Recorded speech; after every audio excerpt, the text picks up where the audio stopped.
요한복음 5장 1절에서 15절까지 말씀입니다. 요한복음 5장 1절에서 15절까지 말씀을 함께 읽겠습니다.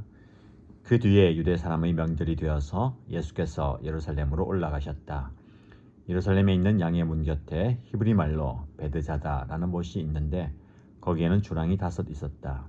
이 주랑 안에는 많은 환자들, 곧 눈먼 사람들과 다리 저는 사람들과 중풍병자들이 누워 있었다. 그들은 물이 움직이기를 기다리고 있었다. 주님의 천사가 때때로 못에 내려와 물을 휘저 놓는데 물이 움직인 뒤에 맨 먼저 들어가는 사람은 무슨 병에 걸렸든지 나았기 때문이다. 거기에는 38회가 된 병자 한 사람이 있었다. 예수께서 누워있는 그 사람을 보시고 또 이미 오랜 세월을 그렇게 보내고 있는 것을 아시고는 물으셨다. 낫고 싶으냐? 그 병자가 대답하였다. 주님, 물이 움직일 때에 나를 들어서 못에다가 넣어주는 사람이 없습니다. 내가 가는 동안에 남들이 나보다 먼저 못에 들어갑니다. 예수께서 그에게 말씀하셨다. 일어나서 내 자리를 걷어가지고 걸어가거라. 그 사람은 곧 나아서 자리를 걷어가지고 걸어갔다. 그날은 안식일이었다. 그래서 유대 사람들은 병이 나은 사람에게 말하였다. 오늘은 안식일이니 자리를 들고 가는 것은 옳지 않소. 그 사람이 대답하였다. 나를 낫게 해주신 분이 나더러 내 자리를 걷어가지고 걸어가거라 하셨소. 유대 사람들이 물었다. 그대에게 자리를 걷어가지고 걸어가라고 말한 사람이 누구요? 그런데 병 나은 사람은 자기를 고쳐주신 분이 누구인지를 알지 못하였다. 거기에는 사람들이 많이 붐비었고 예수께서는 그곳을 빠져나가셨기 때문이다. 그 뒤에 예수께서 성전에서 그 사람을 만나서 말씀하셨다. 보아라, 내가 말끔히 나았다. 다시는 죄를 짓지 말아라. 그리하여 더 나쁜 일이 너에게 생기지 않도록 하여라. 그 사람은 가서 자기를 낫게 하여 주신 분이 예수라고 유대 사람들에게 말하였다. 아멘. 예수님께서 예루살렘으로 다시 올라가시죠. 그 예루살렘에 있는 양의 문을 지나갈 때에 베드자다라는 연못이 있는데 거기에 많은 사람들이 특별히 환자들이 누워 있었다라고 본문에 말씀하고 있습니다. 그 연못 주변에 있는 주랑, 큰 건물에 야외에 있는 기둥이고 지붕이 있는 자리죠. 햇빛을 피하기 위해서 그 주랑에 많은 사람들이 누워 있는데 거기에 보면 환자들, 곧 눈먼 사람들과 다리 저는 사람들과 중풍병자들이 누워 있었다라고 말씀합니다. 왜 그들이 거기에 누워 있었느냐? 그 연못 베데스다라는 연못은 병을 낫게 한다라는 전설이 전해져 왔기 때문입니다. 3절 하반절 4절 말씀을 보시면 괄호 안에 말씀이 들어가 있습니다. 이 괄호 안에 있는 말씀은 오랜 성경의 사본에는 나와 있지 않지만 몇몇 사본들이 이 말씀을 또 기록했기 때문입니다. 그들은 물이 움직이기를 기다리고 있었다. 주님의 천사가 때때로 못에 내려와 물을 휘저 놓는데 물이 움직인 뒤에 맨 먼저 들어가는 사람은 무슨 병에 걸렸든지 나았기 때문이다. 거기에 많은 환자들이 누워 있는 이유는 그 연못이 물이 동할 때, 움직일 때에 가장 먼저 들어가는 그 사람은 어떤 병에 걸렸든지 나을 수 있다라는 전설을 믿어왔기 때문에 그렇습니다. 그런데 거기에 있는 많은 환자들 중에 5절의 말씀 보면 38해가 된 병자 한 사람이 있었다라고 말씀합니다. 오랜 기간 동안 그 병으로 인하여서 고통당하는 한 사람, 그 사람도 거기에 많은 사람들과 함께 누워 있습니다. 예수님께서 그곳을 지나가시다가 누워 있는 그 사람을 보시고 또 이미 오랜 세월을 그렇게 보내고 있는 것을 아시고는 물으셨다라고 말씀합니다. 여러분, 많은 사람들이 거기에 누워 있습니다. 사실인지 사실이 아닌지 알지 못하는 그 전설. 천사가 모세에 내려와서 물을 휘저어 놓을 때에 물이 움직이는 것을 보고 그 물에 가장 먼저 들어간 사람은 어떤 병이든지 낫게 된다는 그 이야기. 우리는 그 이야기가 사실인지 아닌지에 집중하기도 하고 궁금해합니다. 그러나 요한복음을 기록하면서 그 이야기가 사실인지 아닌지보다 예수님께서 한 사람을 주목하여 보시는 것에 대해서 관심을 표하고 우리의 시선을 거기에 두기를 원합니다. 예수님께서 오랜 시간 동안 병을 앓아온 그 사람을 보셨다라고 말씀합니다. 자, 6절 말씀이 예수님과 이 병자의 만남의 과정을 잘 설명해 줍니다. 예수님께서 그곳을 그냥 지나치지 아니하시고 많은 사람들 중에 그 한 사람을 보셨다라고 말씀합니다. 주목하여 보신 거죠. 그리고 또 이미 오랜 세월을 그렇게 보내고 있는 것을 아신다라고 말씀합니다. 그가 처한 형편, 누가 보더라도 오랜 기간 동안 병상에 있었던 것을 알 만큼한 행색이었겠지요. 예수님께서는 겉으로 보이는 것뿐만 아니라 그의 아픔과 그의 고통, 그의 괴로움을 다 아셨다라고 말씀합니다. 우리 예수님께서는 우리의 형편을 보시고 아시는 분입니다. 그냥 지나가다가 흘깃 보는 게 아니라 눈여겨 주목하여 보시고 또 우리를 너무 잘 아십니다. 저와 여러분들의 형편과 사정과 눈물과 고통과 아픔을 아시죠? 그러니까 예수님께서 그 병자를 지나치지 않으시고 또 말을 건네십니다. 물어보신다고 말씀하고 있어요. 낫고 싶으냐? 예수님의 물음입니다. 여러분, 이 병자를 예수님께서 그냥 지나치지 않으십니다. 여러분, 만남은 우리 예수님께서 저와 여러분들을 찾아오시는 역사적인 사건입니다. 우리를 보시고 우리를 아시는 분이 우리를 찾아오셔서 우리에게 물어보십니다. 낫고 싶으냐? 여러분, 낫고 싶으냐라는 질문은 이 환자에게 너무 당연한 질문 아닙니까? 38년 동안 고통 가운데 있는 그 환자에게 너가 낫고 싶으냐라고 물어보시는데 예수님께서는 왜 그렇게 물어보셨을까요? 지극히 당연한 질문. 이 질문을 통하여서 이 환자는 자기 자신의 모습을 인식하고 그의 소망을, 그의 의지를 재확인하기 위한 질문이었습니다. 당연히 낫고 싶지요. 당연히 치유받고 싶습니다. 근데 그 병자가 뭐라고 대답하냐면, 주님, 물이 움직일 때에 나를 들어서 못에다가 넣어주는 사람이 없습니다. 내가 가는 동안에 남들이 나보다 먼저 못에 들어갑니다 라고 이야기합니다.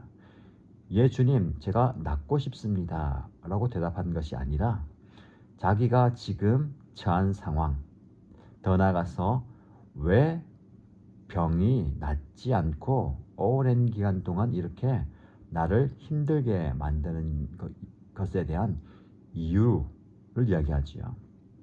나를 들어서 못에다가 넣어주는 사람이 없습니다. 그래서 저는 제 혼자 힘으로 저 못에 들어가야 되는데 내가 가는 동안에 남들이 나보다 먼저 그 못에 들어갑니다 라고 불평과 원망 섞인 이야기를 하고 있습니다. 내가 이렇게 아픈 이유, 내가 이렇게 고통당하는 이유가 남들에게 있다는 거예요. 남들이 나를 도와주지 않았기 때문에, 그리고 나는 최선을 다해서 그 못에 들어가고자 하지만 다른 사람이 그 못에 먼저 들어가기 때문이다 라고 이야기합니다. 여러분, 이 환자가 겪는 개인의 고통, 38년 동안이나 그 아픔을 가지고 있는 그 개인의 마음의 상태를 우리가 엿볼 수 있습니다. 그런데 더 마음 아픈 사실은 그와 함께 있는 주변에 있는 환자들, 앞을 못 보는 사람들, 일어서지 못하고 걷지 못하고 온갖 고통을 당하고 있는 환자들이 그의 주변에 있습니다. 물이 움직이지 않을 때는 서로가 서로를 위로해주는, 서로가 서로를 격려해주는 동지이지만 물이 움직이는 그 순간 그 모든 사람들이 경쟁자가 되어버립니다. 너나 할 것 없이 가장 먼저 그 물에 들어가기 위해서 자리를 박차고 달려갑니다. 이것이 이 38년 된 병자의 또 다른 아픔입니다. 서로가 서로를 위해주고 위로해 주어야 할 고통의 현장에 서로가 서로를 이겨야만 하는 경쟁과 다툼의 자리가 되어버렸습니다. 사실 베드자다, 베데스다라는 말의 의미는 자비의 집이라는 뜻입니다. 서로가 서로를 위해주고 사랑해주고 아껴주는 자비가 있는 집이다라는 뜻. 그곳이 경쟁과 다툼과 분쟁과 더 나아가서 원망과 불평의 자리가 되어버렸습니다. 사실 이게 저와 여러분의 삶의 자리 아닙니까? 하나님의 은혜와 자비가 넘쳐야 할 그 삶의 현장에 우리는 경쟁에 지쳐서 비교와 다툼과 싸움에 지쳐서 더 힘들어하고 있는 그곳이 바로 우리가 주저앉아 있는 그 자리입니다. 38년 동안 그 자리에서 고통당하고 아무도 나를 도와주지 않기 때문에 나는 애를 쓰지만 저 사람이 나보다 먼저 가기 때문에 나는 자비를 누리지 못합니다 라고 이야기하고 있는 이 38년 된 병자, 이 병자의 외침이 저와 여러분의 외침 아닙니까? 예수님께서는 그의 절망의 상황을 너무 잘 아셨습니다. 그 아픔을 너무 잘 아셨기 때문에 그를 보시고 그를 아시고 지나치지 않으시고 그에게 다가오셔서 낫고 싶으냐라고 물어보십니다. 예수님께서 이 병자를 만나 주신 것이죠. 이런 만남이 저와 여러분의 삶에 일어나기를 바랍니다. 자비의 집이라고 이야기하는 그곳에서 누구보다도 큰 아픔과 고통과 괴로움을 겪고 있는 저와 여러분에게 예수님께서는 네가 낫고자 하느냐라고 물어보십니다. 자, 예수님께서 그에게 말씀하십니다. 일어나서 내 자리를 걷어가지고 걸어가라. 예수님은 그를 들어서 못에 담그지 않으시고 말씀하십니다. 일어나서 너의 자리를 걷어서 걸어가거라. 그 즉시 그 병자는 나아서 자리를 걷어가지고 걸어갔습니다. 예수님을 만난 한 사람의 놀라운 변화의 기적이죠. 38년 동안이나 걷지 못하는 아픔 가운데 삶의 고통의 자리에 있던 그를 예수님께서 한순간 말씀으로 일으켜 주셨습니다. 예수님의 말씀에 순종해서 자리에 일어나 그의 자리를 걸어가는 그 사람. 그런데 유대 사람들이 그를 쳐다봅니다. 그리고 물어보죠. 오늘은 안식일인데 너가 자리를 들고 가는 것, 그것은 옳지 않소. 왜 안식일 규정을 어기고 있느냐라고 물어봅니다. 그때 그 병자는 이렇게 얘기합니다. 나를 낫게 해주신 분이 나더러 내 자리를 걷어 가지고 걸어가라 하셨어. 유대 사람들이 또 물어보죠. 당신에게 자리를 걷어 가지고 걸어가라 말한 사람이 누구요? 여러분, 우리가 관심을 가지고 집중해서 보아야 할 것은 율법의 규정과 종교적인 관습이 아닙니다. 예수님께서 이 한 사람을 주목하여 보신 것처럼 우리의 시선이 사람에게 머물러야 합니다. 근데 우리는 사람에게 시선을 주는 것보다는 다른 것에 우리의 시선을 빼앗깁니다. 유대인들이 그랬죠. 자리를 들고 걸어가는 그 사람을 보면서 그가 38년 동안 괴로움과 고통 가운데 있다가 그 고통의 자리, 눈물과 괴로움의 자리를 들고 가는 그 사람을 보아야 하는데 그게 아니라 그 자리를 들고 가면서 자기들이 정해놓은 안식일 규정, 안식일에는 일하지 말라, 처소를 옮기지 말라 라는 그 규정을 어기고 있는 한 사람을 보는 것이죠. 여러분, 저와 여러분의 시선이 사람에게 머물길 바랍니다. 고통당하고 아픔을 가지고 힘들어하고 고통당하는 괴로움에 있는 그 한 사람의 현장, 그 사람을 볼 수 있는 눈이 있어야 되겠습니다. 그런데 이 사람의 대답이 어떤 대답이냐면 병 나은 사람은 자기를 고쳐주신 분이 누구인지 알지 못하였다 라고 말씀합니다. 많은 사람들이 붐비고 있었고 예수께서는 이미 그곳을 빠져나가셨기 때문입니다. 자기의 병을 낫게 해주셨지만 그 예수님이 누군지 정확히 알지 못했다라고 이야기합니다. 14절 이후에 보면 그 뒤에 예수님께서 성전에서 그 사람을 다시 만나셨습니다. 그리고 말씀하시기를 보아라, 내가 말끔히 나았다. 다시는 죄를 짓지 말아라. 그리하여 더 나쁜 일이 너에게 생기지 않도록 하여라. 깨끗이 나았다라는 회복의 선언을 하시죠. 그리고 다시 죄를 짓지 마라. 그래서 더 나쁜 일이 너에게 생기지 않도록 하여라 라고 말씀합니다. 예수님은 이 사람의 회복에 관심을 가지십니다. 그래서 이 회복된 상황을 유지할 수 있도록 영적으로도 깨끗하게 거하라 라고 말씀하시죠. 그 이후에 또 다른 예수님과의 그 만남, 영적 만남을 통해서 그 사람은 가서 자기를 낫게 하여 주신 분이 예수라고 유대 사람들에게 말하였습니다. 이전에 유대인들이 너의 자리를 걷어가지고 가라 라고 말하는 사람이 누구냐고 했을 때에 누구인지 정확히 알지 못했지만 이제 이 사람은 그 사람들 유대인들에게 찾아가서 유대인들은 자리를 들고 가라고 한 사람이 누구냐고 물었지만 거기에 대한 대답을 다시 합니다. 나를 낫게 하여 주신 분은 예수님이다. 예수님을 증언하죠. 이 사람의 육체의 질병이 회복되는 변화, 더 나아가서 예수님을 알아가는 인식과 지식에 대한 변화입니다. 그전에는 예수님을 정확히 알지 못했지만 이제는 나를 낫게 하여 주신 분은 바로 예수라고 증거합니다. 여러분, 이 사람의 삶의 변화를 보실 수 있겠습니까? 그는 예수님을 만남으로 삶이 완전히 변화되었습니다. 여러분, 참된 변화는 무엇일까요?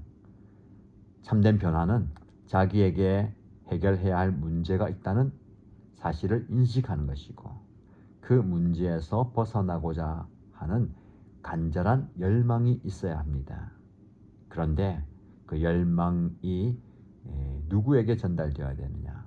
우리 예수님께 전달되고 예수님을 만남으로 삶이 바뀌는 것. 눈에 보이는 질병이 해결되는 것뿐만 아니라 그의 마음의 시선, 예수님을 제대로 볼 수 있는, 그리고 예수님을 제대로 만나고 그분을 증거할 수 있는 데까지 나가야 되는 것이죠. 이게 바로 참된 변화입니다. 예수님은 절망의 자리에서 괴로워하고 아파하고 슬퍼하고 그 자리에 있으면서 불평과 원망으로 점철된 이 사람을 만나 주시고 그에게 그 절망의 자리, 아픔의 자리, 원망과 불평의 자리를 들고 일어나 가라 라고 말씀합니다. 그 예수님께서 저와 여러분에게도 동일하게 말씀하여 주신 줄 믿습니다. 너의 삶의 자리가 어디 있냐? 그 삶의 자리가 고통과 아픔과 괴로움과 슬픔과 비교로 인한 원망과 불평이냐? 너의 그 자리에서 일어나 그 자리를 들고 걸어가라. 우리 예수님께서 저와 여러분에게 이렇게 말씀하시는 줄 믿습니다. 그 예수님과 함께 우리의 자리를 들고 걸어가십시다. 그래서 나의 문제와 고통과 아픔을 낫게 하시는 그 예수님, 더 나아가서 우리의 삶의 자리를 바꾸어 주시는 그 예수님을 깊이 경험하게 되기를 축복합니다. 이 한 해에 저와 여러분들이 이 예수님을 깊이 만나고 이 예수님과 함께 동행하는 그 은혜와 복을 누리시기를 주님의 이름으로 축복합니다. 기도하겠습니다. 참 좋으신 하나님 아버지, 오늘 말씀을 통해서 38년 그렇게 오랫동안 고통과 아픔과 괴로움의 자리에서 힘들어하는 그 병자를 만나주시고 그를 외면하지 않으시고 그에게 다가가셔서 낫고 싶으냐라고 물어보신 예수님, 오늘 이 시간 우리의 삶의 자리에서 예수님의 음성을 듣기 원합니다. 너가 낫고자 하느냐? 그분의 음성에 우리의 모습을 돌아보게 하시고 나의 삶의 자리를 돌아보게 하시고 우리 주님께서 너의 자리를 걷어가지고 일어나 걸어가라 하시는 그 음성을 듣기 원합니다. 내가 처해 있는 슬픔의 자리, 괴로움의 자리, 아픔의 자리, 불평과 원망의 자리를 들고 일어날 수 있도록 주여 역사하여 주옵소서. 그리고 주님과 동행하면서 나의 생각이 바뀌게 하시고 나의 말이 바뀌게 하시고 나의 행동과 삶이 바뀌는 변화의 은혜를 경험하게 하여 주옵소서. 우리 주님과 늘 동행하는, 우리 주님과 늘 함께 걸어가는, 그래서 주님께서 주시는 회복과 변화의 치유의 은혜를 경험하는 우리 모두가 되게 하여 주옵소서. 그런 은혜를 주실 줄 믿고 살아계신 예수님의 이름으로 기도드립니다. 아멘.